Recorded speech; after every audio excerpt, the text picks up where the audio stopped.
Hey everyone, welcome back to the Broken Together podcast. My name is Josh. And I'm Melody. And this week we've got our first guest, a special guest. Ooh. He is our worship leader in the youth room. This is Gabriel.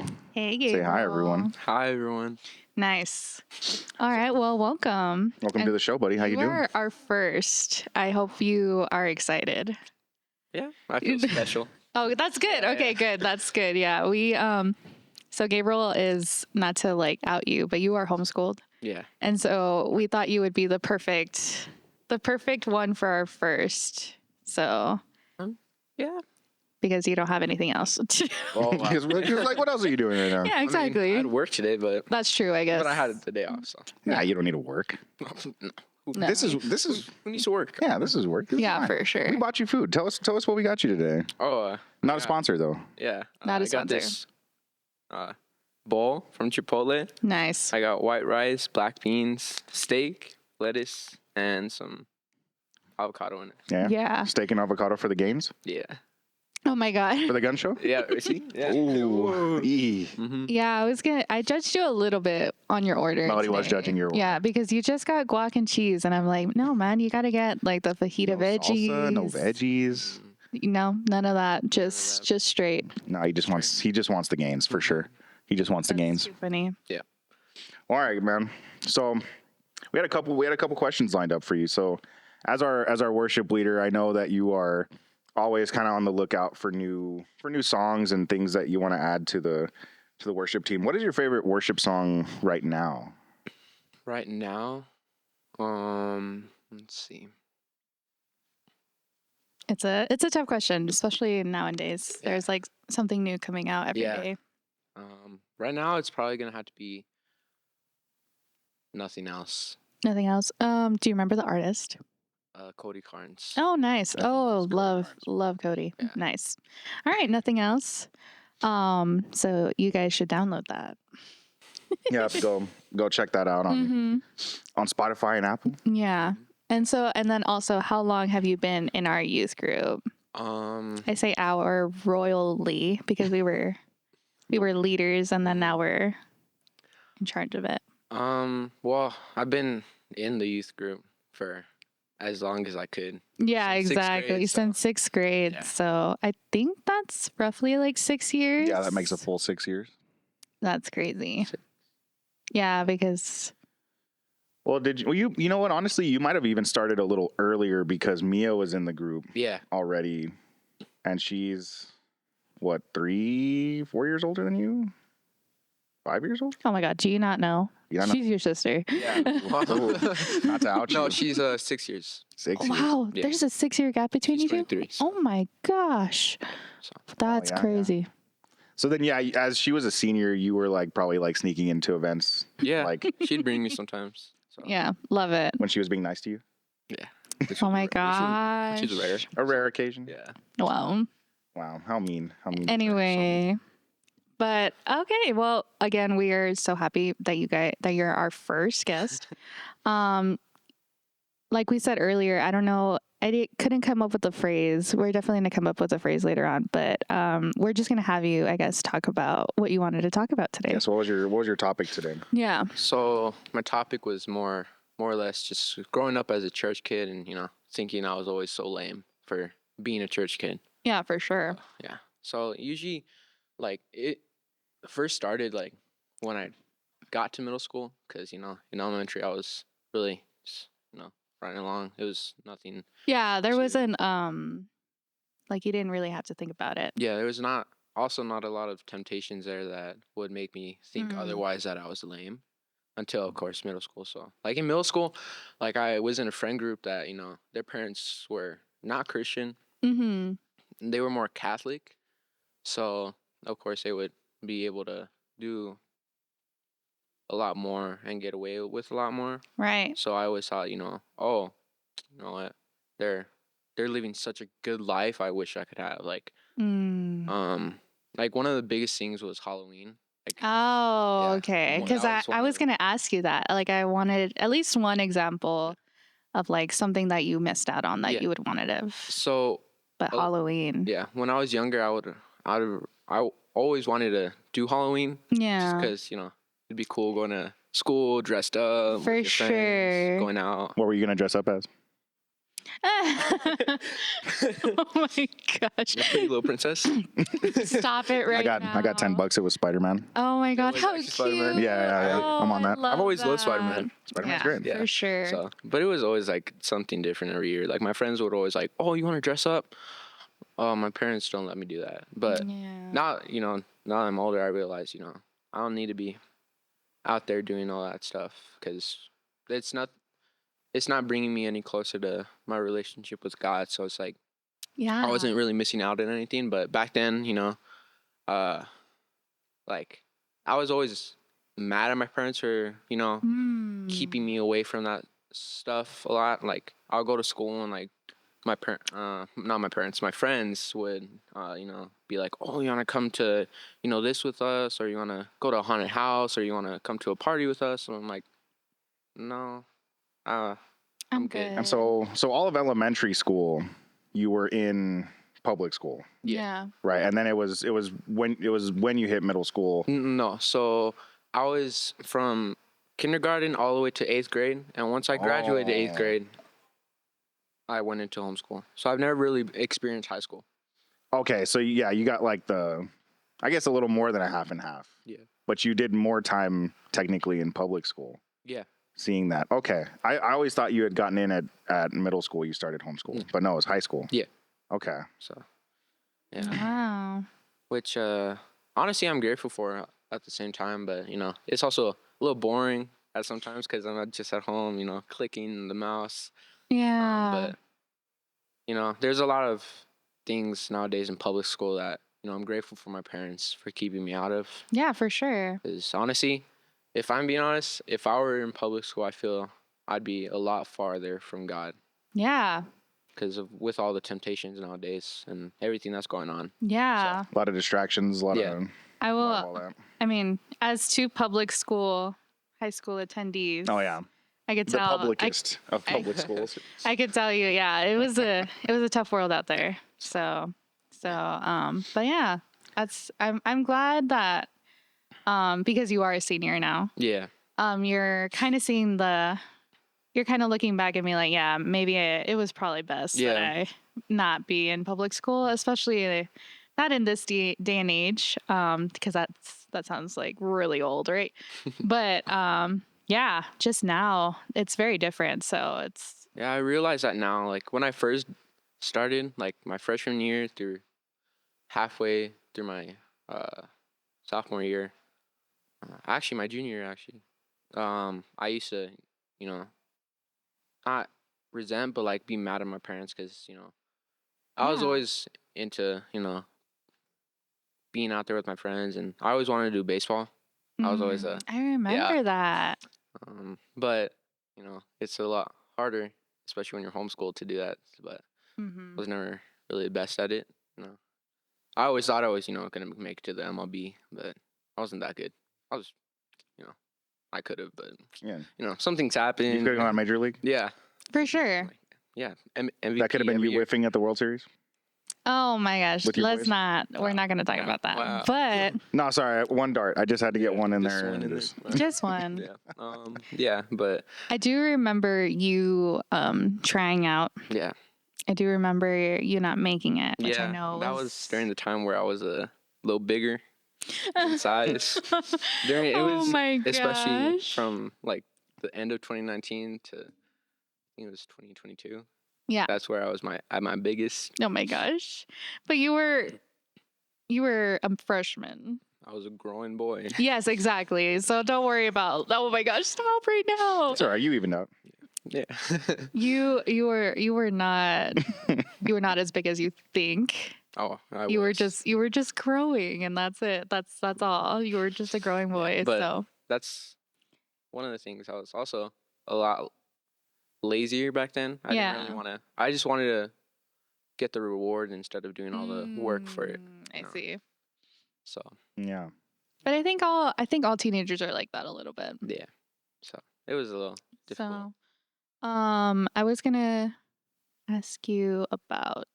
Oh, so did you want to be a baseball player, like a professional baseball player when you were growing up? So it's like one of those like where a lot of kids are, oh, I want to be an astronaut, I want to be a doctor. It was one of my dreams to become a MLB star because I, grew up. My favorite baseball player was Derek Jeter. I always saw him. Oh, yeah, that's right. I always think remember he's the that. best shortstop in the world. I have his jersey and everything. Yep, He's always been my favorite. I always looked up to him like, oh, I want to be him. I want to take his spot. I want to be the captain. For But sure. of course, it's a dream that a lot of little kids have of different things that they want to do. So it wasn't like one of those like, oh, I'm gonna do it like I was set on it. It was just, of course, a dream that I had. Yeah. So. And I think, of course, it changes. It always evolves. Don't ever think that it's like forgotten. But yeah, it just changes. The dream always changes. Yeah. So, all right. If we can go back to the topic at hand. So then growing up in the church, well, because you guys did start here, and then I know you went to another Calvary for a while. Yeah, so I don't exactly know how old I was. I do remember being here. Mm-hmm. Like, I don't have a lot of memory, but yeah. I have a couple memories of being here when I was like under 5, I think. Okay. I think I may have been 6, but then we moved with Pastor Joe. Yeah. Mm-hmm. To his, and we jumped around buildings a lot. We started in a house for a while, and then we got a building, and then another building.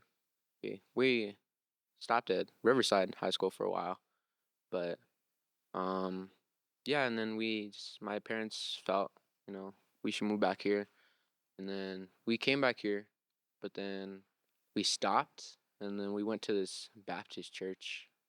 Yeah.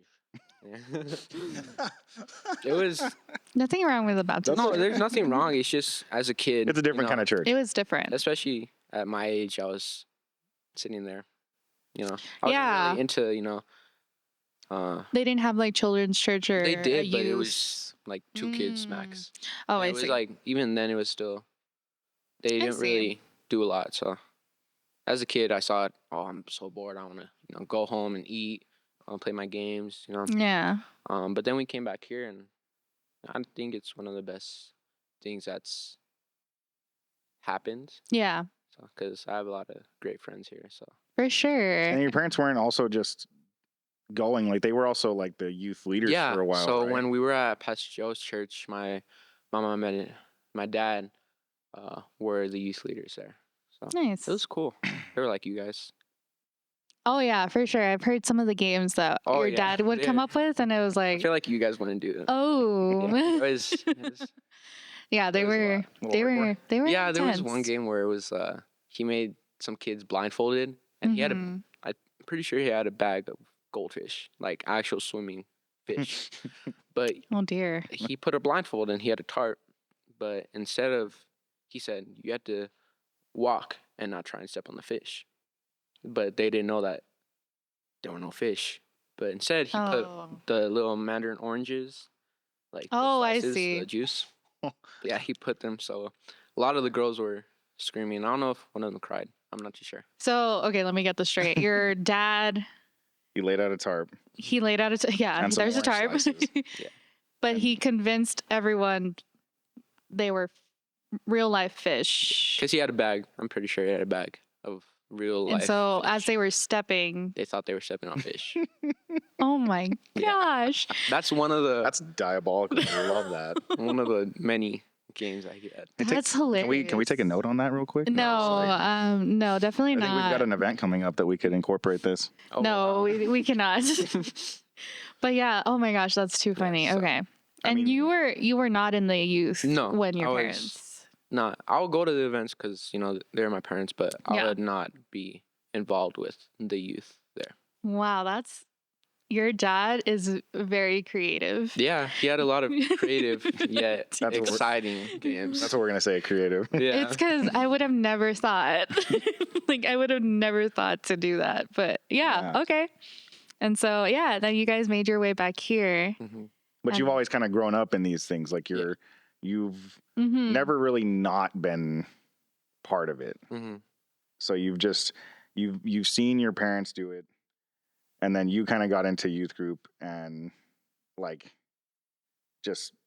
was just continual. You were always here for something. Even now, as they're the children's ministry directors, you're always here, and then you also happen to work here now. Yeah. Yeah. helping around outside and stuff. So you are inundated with church culture and being here and just being part of the things that we do. Yeah. How do you think that has helped you from coming from that place where like you didn't like this, you didn't really want this life? Because from what I've understood, right, is that like growing up, I mean, you were okay with going, but you would have rather been doing anything else. And because you got to see what your friends were doing and you got to see like you were there at the edge of it because you were in middle school with them, seeing them do it, but not able to do it yourself. How do you think this has helped you, like kind of just being here all the time? Or has it not helped you? It's honestly been a great help, especially because since I'm practically here almost every day of the week. Yeah. Especially because, you know, like Josh said, I work Mm-hmm. here. But it's helped because it's not just being here at church, it's the people who are around me. Right. Like a lot of pastors here, like especially my own boss, he's always encouraging me to read. Good. And, you know, that's one of the biggest things, you know, like I said, it's not just being here at the church, it's the people that are here always encouraging me. And that's especially almost every day of the week that they're like, oh, have you been reading your Bible? Oh, you know, I'm praying for you, you know. It's helped me a lot, especially.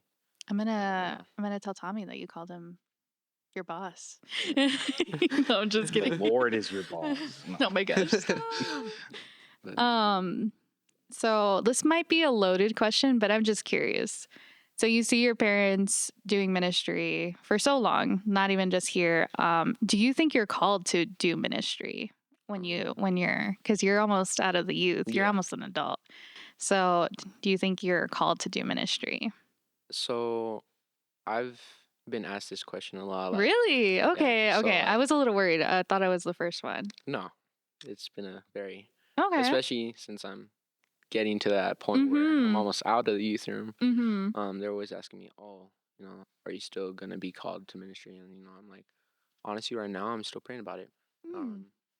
That's good. It's just one of those things that I'm like, I still don't even really know what I want to do after I graduate. I'm still praying about it. That's good. But I'm not taking it into my own hands to decide. I'm for letting sure. God put it on my heart to tell me what He wants me to do. Nice. So I'm following His plan. Yeah, ultimately, yeah, for sure. I was just curious because, because in my situation, my parents were always a part of ministry. They got saved when I was like 8 or 9. And so, and then they started doing ministry maybe when I was 11 or 12, something like that. And so I felt like it's always been a part of who I am. So I was just curious. But And it's also interesting the way that you've responded to always being here, because there's a lot of people who they get involved like with their parents doing ministry, and then their parents like take them along no matter what, like, yeah, you know, we're coming, you're doing this together. And then it almost feels like they're forced to do it when they're little. And so then they take that, and as they get older, they're like, oh, well, I'm forced to be here, but I don't want to be here. And then they don't get past that resentment phase where you were at, where they just like, they understand like, no, this is what I need. This is for my good. They stay there, right? They stay in that resentment. And then every year that they see their parents doing ministry, that they see others, or like that they have to be involved, it's this drag, and they get angry, and then they don't want to do it. And then they leave the church altogether. I think I've seen that more often than I've ever seen your response to being a child in ministry. Yeah, for sure. Because that's usually how it is like they feel forced. So also another thing my parents have always told me, that especially my dad, you know, as you guys know, on Saturdays, you know, I check in kids, I make the snacks, but my dad has always told me, you are not being forced to do this. This is not something that you need to be. Just because, you're an elder's kid and, you've grown up and you see everyone else doing ministry, my sister is up here doing worship, my parents are running a children's ministry. Right. That doesn't mean you have to be in ministry. Yeah. Wow, that's powerful. You have the opportunity. You are being, blessed by having the chance to be able to do it, but you are not being forced into it. Yeah. My dad has always told me that, and it's always been like, oh, because, for a while I always thought my parents are, doing this, my sister is, so, I have to be this golden child. You that have to be, do it. Yeah, that was always my thought of mine, I have to be this perfect kid that can't mess up, and have to be doing something for the church. Yeah. That was always my train of thought when I was growing up. So. Wow, that's powerful. Yeah, I can imagine that maybe a lot of kids don't have that conversation, and so that's why they turn to resentment, or like parents don't have that conversation with their kids. Yeah. And so then they get resentful really fast. Yeah, because I think that's also the rare one is like the parent in ministry who comes right out and says, hey, you don't have to do this. Yeah, for sure. That's powerful. That's awesome. Yeah. So, So it seems like, yeah, you're on the other side of it now. Yeah. Which is really cool that you're not still in the place of like I resent my parents for doing all these things. Like you've come to this healthy point in your life where you understand that you are not required to do ministry, that you are not, and you're not angry at your parents for making you do it, or what feels like, right, like that they were making you do it. You are now in this place where you want to just follow the leading of the Holy Spirit. Yeah, which is awesome. And that you want to grow in that, whether it is continuing in ministry, whether it is going to school, whether it's whatever, but you are really looking to that. You seem to be like looking forward rather than looking back. Yeah, which is awesome. Yeah. That's really good.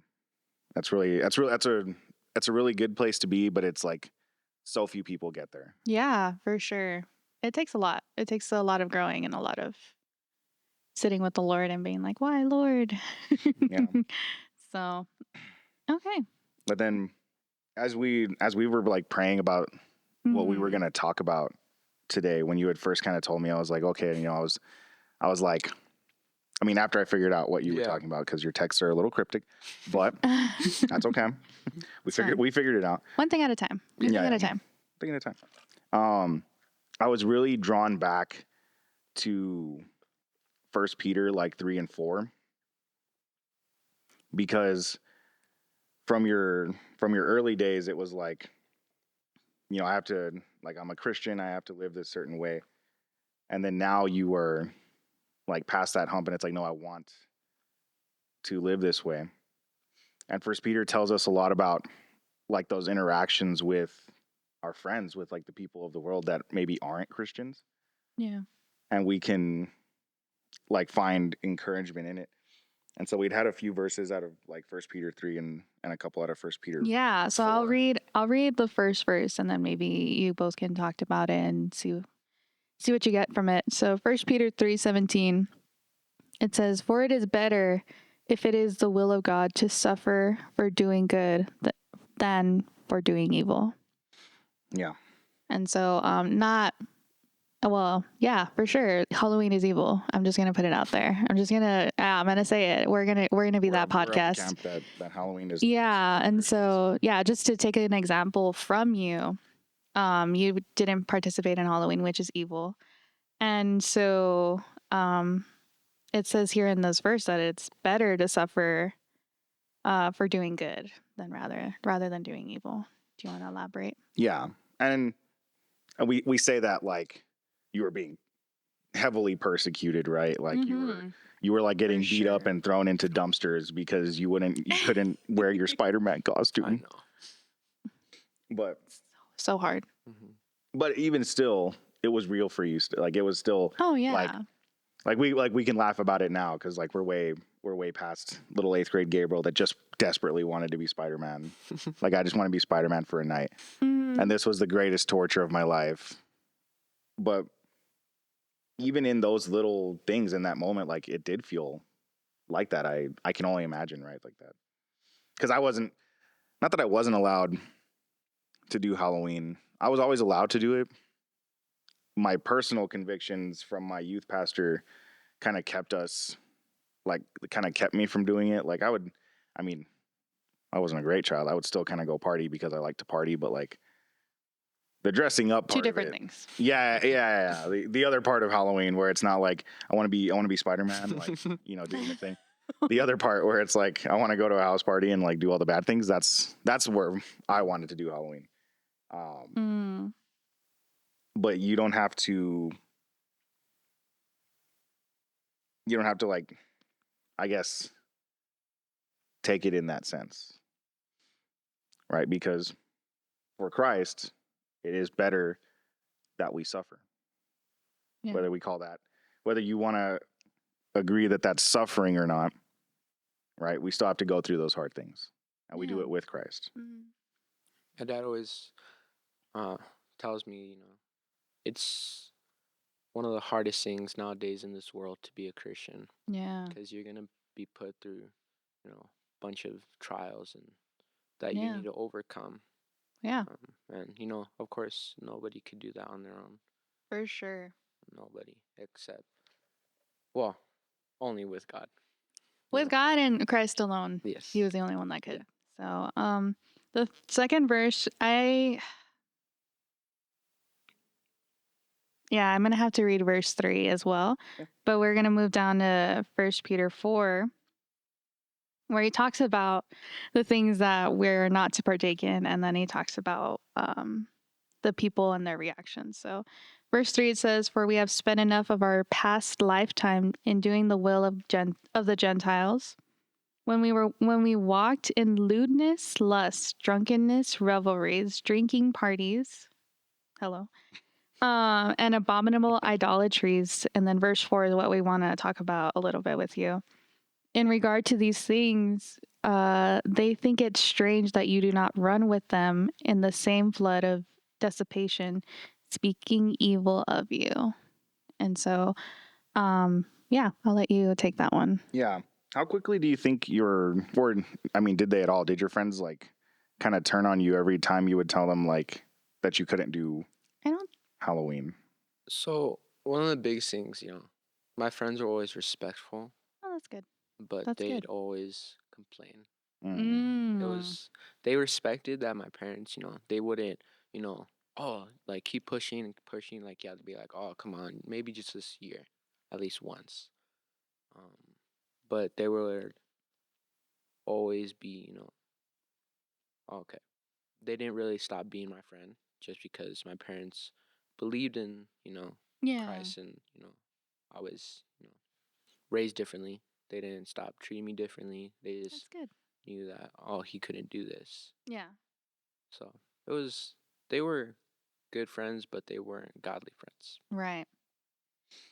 And even still, like, what a blessing that they would still treat you like that. I think if it was like today, like if I'm thinking about an 8th grader today that was going through a situation like that, I feel like they would have turned on him a lot quicker.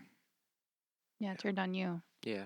Or if it was like if you were little 8th grade Gabriel again today, like I feel like more kids would have turned on you quicker than that. Yeah. They would have kind of like, oh, well, this guy's, whatever, because they have their perception of us, right? How it is now, and that's its own craziness, right? But that's still like such a blessing, like to see God has been with you, even in those not godly friends, who didn't like really care to live it out as much, or I guess they weren't. Let's say they weren't encouraged, right, as kids to live out their faith as much as you were, and as much as we try to do here at Calvary. But you still got to keep them. You know what I mean? Like, I remember a time where it was all my friends that I've had like since elementary school, and we would always meet at this tree to eat, and we would go like, and we'd bring back pizza or whatever, and we're like spreading it out, and then someone said something that I think we had just talked about at youth group. And so I was like, oh, well, this is what the Bible says. Like, I just threw out like a quick one. Like, it was like I don't even think I got to read the verse out or like say anything. And like 15 of them, boom, just like walked. They took their food and walked. Wow. And so I was left with like a couple of people that were like kind of interested in what I was about to say, but they were like, what are you talking about right now? Like, why are you saying this? Yeah. It wasn't like they wanted to genuinely hear what I had to say. It was more like, why are you saying that? And so they still kind of like, after that, they like stayed my friends, but whenever I got towards those subjects, they would either like just steer the conversation or like walk away. Mm-hmm. And so I knew they were never really like going to be like super close in that way. Like there was always going to be a separation between me and them. And I love them and I care for them and I still do. But I'm not going to be the one that reaches them because they also saw me call myself a Christian and then live it out. However, not really doing what I said I believed. Yeah. Did your friends ever ask why you were not celebrating Halloween or doing stuff like that? So there were multiple occasions that they would ask me questions about what my parents, what I was supposed to believe, and how I was supposed to. They would ask questions, but I could tell that they were never really taking it in. Right. They would always ask questions, like, why doesn't your family celebrate Halloween? Of course, I never really knew because I was still very you were young. young. In the faith. I would just be like, oh, I've always grown up, not celebrating. There was only one year that I did dress up as Scooby-Doo. Cute. Oh my God. My man. Yeah. Ready? Oh my. Yeah. I think that was the last year I did it too. I'm not too sure, but yeah, I never really knew what to tell them. I always just told them that, oh, my parents really never celebrated that. I just don't think that they believe in it. Right. So that's what I would always tell them when they would ask. And they would always ask other things like, oh, like, what are you supposed to do as a Christian? Right. And like I said, I was still very young. Yeah. And I didn't really know what to say. I would just say the basic answers. Yeah. Oh, yeah, God, died for us. He loves us all. Jesus. Yeah. The answer's the answer's always Jesus. Yeah. That's the secret, kids. The answer is always Jesus. Okay. So. All right. And so the last verse that we wanted to kind of discuss, we're still in 1 Peter 4, but we're going to jump down to verse 16. And it says, "Yet if anyone suffers as a Christian, let him not be ashamed, but let him glorify God in this manner." Yeah. So if you guys want to talk about that.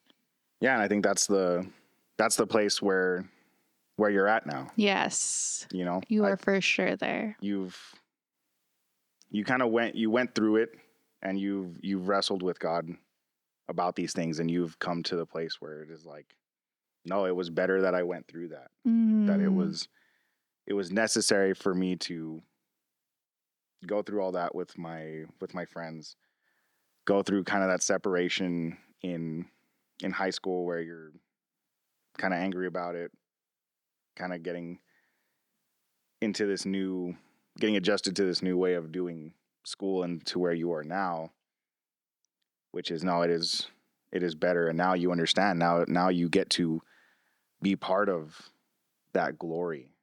You get to be part of the promise that he gives us. Right. And it's really awesome to see. It's incredibly encouraging to see someone your age who gets it. Yeah. Yeah, we've been experiencing a lot of that where like you guys have been getting it and it's really cool to see. So All right. Well, that's all that we have for today. I don't know if you guys have anything left that you guys want to say. We want to thank you for coming on as our 1st. It's been really fun, and it's been really fun to see you growing up. You've always been a part of our ministry, and you will always. I hope you stick around. Hopefully, if not, if the Lord has you somewhere else, I hope. Well, I know He's going to bless you in that, and so. This is not a farewell video. I don't know why I'm turning it into a farewell video, but again, just thank you for coming on the podcast. We loved having you. I hope you. It's a little cold in here, so your food might be a little cold. But babe, do you have anything else? No, that's it. We're gonna sign off here. Thank you so much for tuning in this week. We'll see you next time. Yes. Say bye, Gabriel. Bye.